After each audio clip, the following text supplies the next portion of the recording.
Assalamualaikum warahmatullahi wabarakatuh. Kembali lagi di media pembelajaran daring Bahasa Indonesia kelas 12 SMK bersama Ibu Putri Ayu Resti Fauzi, guru bahasa Indonesia, mengajar di SMK Gemah, Nusantara, Bukit Tinggi. Nah, Ananda semuanya, jangan lupa like dan subscribe video Ibu ini supaya Ananda tidak ketinggalan video pembelajaran dari Ibu selanjutnya. Baiklah Ananda semuanya, materi Ibu kali ini dibantu oleh Ibu Desi Erlina Sari. Baiklah anak-anak Ibu semuanya, sebelum kita masuk ke materi, alangkah baiknya kita baca basmalah terlebih dahulu. Bismillahirrahmanirrahim. Yuk kita lihat materinya. Materi kali ini kita masih membahas mengenai teks cerita sejarah. Nah, kali ini kita masuk ke pertemuan kedua. Pertemuan kedua kita ini kita membahas materi C dan D. Materi C-nya adalah nilai-nilai dalam teks cerita sejarah. Materi D-nya adalah kebahasaan teks cerita sejarah. Mari kita bahas materinya satu persatu. Materi C, nilai-nilai dalam teks cerita sejarah. Banyak nilai kehidupan yang terkandung dalam teks sejarah. Nah, nilai-nilai tersebut tidak dapat dilepaskan dari cerita sejarah sebagai gambaran kehidupan masa lampau. Nilai-nilai tersebut yang masih relevan dengan kehidupan masa kini. Sebaliknya, ada nilai-nilai yang mulai ditinggalkan di masa modern ini. Nilai-nilai budaya menjadi salah satu nilai yang mulai luntur. Banyak nilai budaya zaman dahulu sudah hilang pada masa kini. Nilai-nilai yang ditemukan dalam teks cerita sejarah dapat dikonversi ke bentuk teks lainnya. Nah, nilai-nilai kehidupan dalam teks cerita sejarah dapat dikonversi ke bentuk teks eksplanasi. Kegiatan ini membutuhkan pemahaman mengenai struktur teks eksplanasi. Oke, pada materi ini kita akan membahas 3 poin kecilnya. Yang pertama, identifikasi nilai-nilai dalam teks cerita sejarah. Yang kedua, keterkaitan nilai teks cerita sejarah dalam kehidupan masa kini. Yang ketiga, konversi nilai-nilai teks cerita sejarah menjadi teks eksplanasi. Mari kita lihat materi yang pertama, identifikasi nilai-nilai dalam teks cerita sejarah. Teks cerita sejarah mengandung nilai-nilai kehidupan. Ananda harus menganalisis isi teks cerita sejarah untuk menyimpulkan nilai-nilai kehidupan yang terkandung di dalamnya. Berikut langkah-langkah dalam mengidentifikasi nilai-nilai dalam teks cerita sejarah. Langkah yang A-nya, membaca cerita dalam teks cerita sejarah secara seksama. Nah, jadi Ananda harus baca terlebih dahulu teks cerita sejarah tersebut. Nah, setelah Ananda baca, baru Ananda masuk ke langkah yang kedua, yaitu menganalisis perbuatan tokoh dalam cerita tersebut. Setelah Ananda analisis, barulah Ananda temukan nilai yang terkandung dalam ceritanya. Setelah Ananda baca, analisis, dan temukan, sekarang Ananda simpulkan nilai yang terkandung dalam cerita dengan bahasa Ananda sendiri. Nah, itulah dia langkah-langkah dalam mengidentifikasi nilai-nilai teks cerita sejarah. Oke, semoga Ananda bisa memahami. Kita lanjut ke materi yang kedua. Keterkaitan nilai teks cerita sejarah dalam kehidupan masa kini. Suatu teks sejarah tidak lepas dari nilai-nilai yang diselipkan oleh si pengarang. Nilai-nilai tersebut dapat diketahui dengan cara menganalisis tindakan tokoh dalam cerita. Nilai kehidupan dalam cerita sejarah harus disimpulkan. Nah, referensi pembaca akan sangat penting dalam menafsirkan nilai-nilai dalam teks cerita sejarah. Oke, semakin banyak referensi pembaca, semakin dalam dia dapat menafsirkan nilai-nilai dalam teks sejarah tersebut. Nilai-nilai dalam teks sejarah tersebut mempunyai relevansi dengan perkembangan zaman. Sebagai contoh, nilai budaya yang terdapat dalam teks cerita sejarah mungkin sudah ditinggalkan masyarakat modern. Sementara itu, nilai moral dalam teks cerita sejarah lainnya mungkin masih relevan dengan kehidupan masyarakat modern.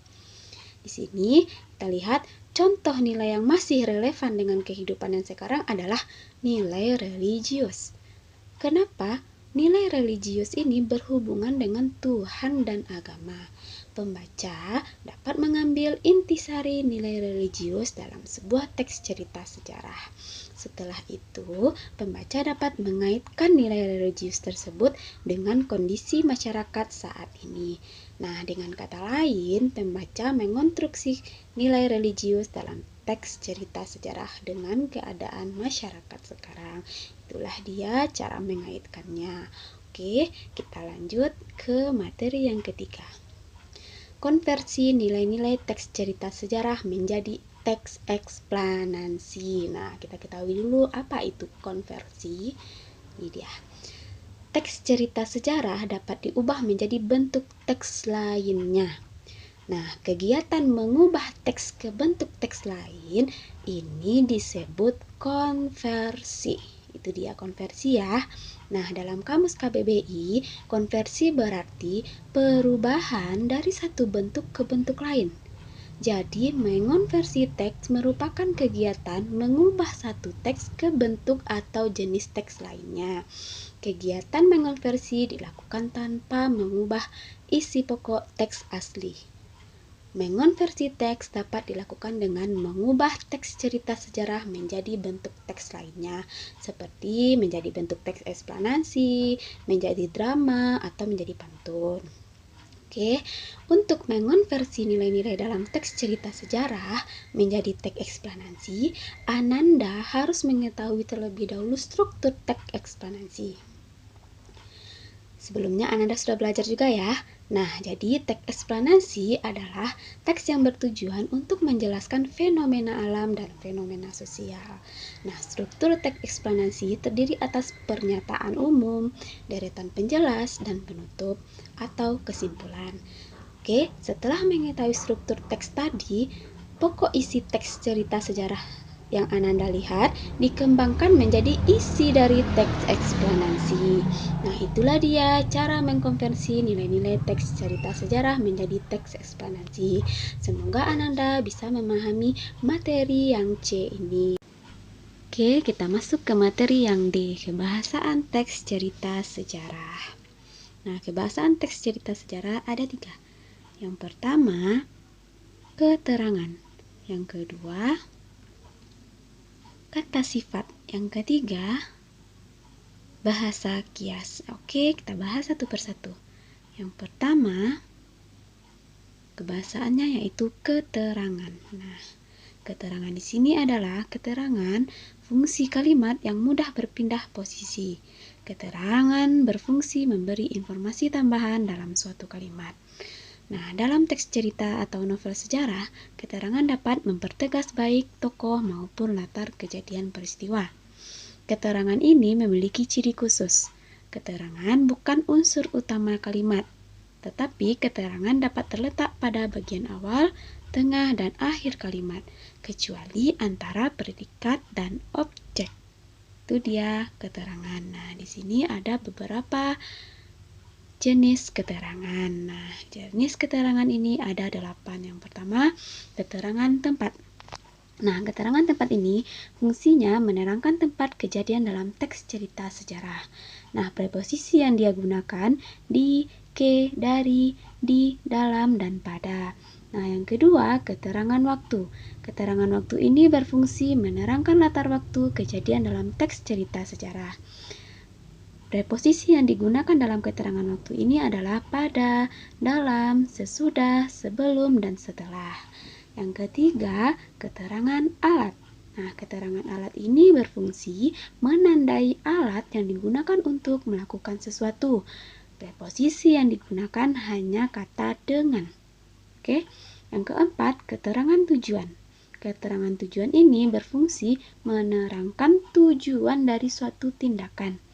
Nah, preposisi yang digunakan agar, supaya, untuk, demi, bagi, dan dalam. Oke, yang kelima, keterangan cara. Nah, keterangan cara ini fungsinya menerangkan cara yang dilakukan untuk melakukan sesuatu. Preposisi yang kita gunakan dengan, secara, dan dengan cara. Oke, yang keenam, keterangan penyerta. Nah, keterangan penyerta ini menerangkan fungsinya ya, menerangkan penyerta dalam sebuah kalimat. Nah, preposisi yang digunakan dengan, bersama, dan beserta. Yang ketujuh, keterangan perbandingan. Nah, keterangan perbandingan ini membandingkan dua aspek, baik yang sama maupun yang berbeda. Nah, preposisi yang digunakan seperti bagaikan, laksana. Nah, itu dia. Yang kedelapan, keterangan sebab. Nah, fungsinya menerangkan alasan terjadinya suatu kejadian. Preposisi yang digunakan karena dan sebab. Nah, itulah dia 8 jenis keterangan. Ibu rasa Ananda sudah bisa memahami. Sekarang kita masuk ke kebahasaan yang kedua, yaitu kata sifat. Nah, kata sifat adalah kata yang menerangkan nomina atau kata benda.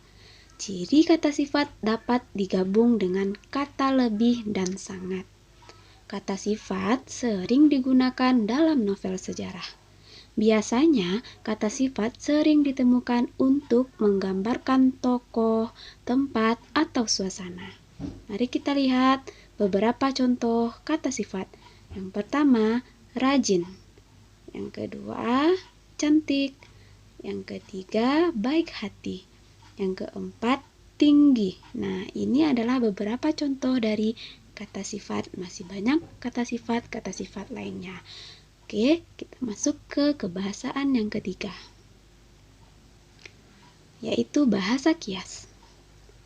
Menurut Abrams, ahli bahasa, kata kias adalah penyimpanan penggunaan bahasa oleh penutur dari pemahaman bahasa yang dipakai sehari-hari.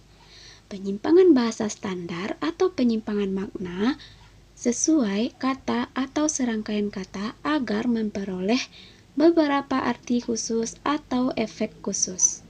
Makna kias biasanya terdapat pada makna simbolik maupun ungkapan.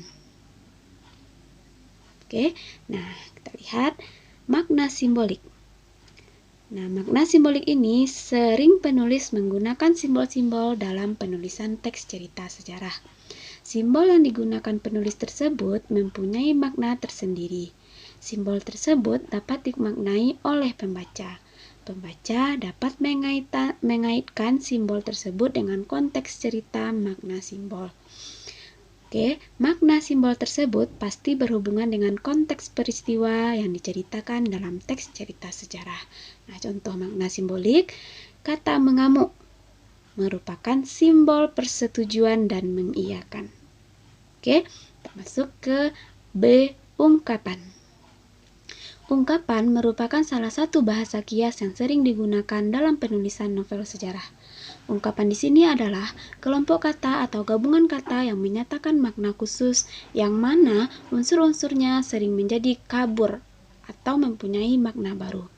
Ungkapan menjadi cerita novel sejarah lebih menarik dan tidak monoton. Nah, maksudnya di sini ungkapan ini menjadikan cerita novel sejarah lebih menarik dan tidak monoton. Kita lihat contohnya ya. Contoh buah hati. Nah, buah hati ini adalah contoh dari ungkapan yang mana artinya anak kita. Nah, buah tangan ini juga contoh dari ungkapan yang mana artinya apa yang kita bawa, buah tangan kita.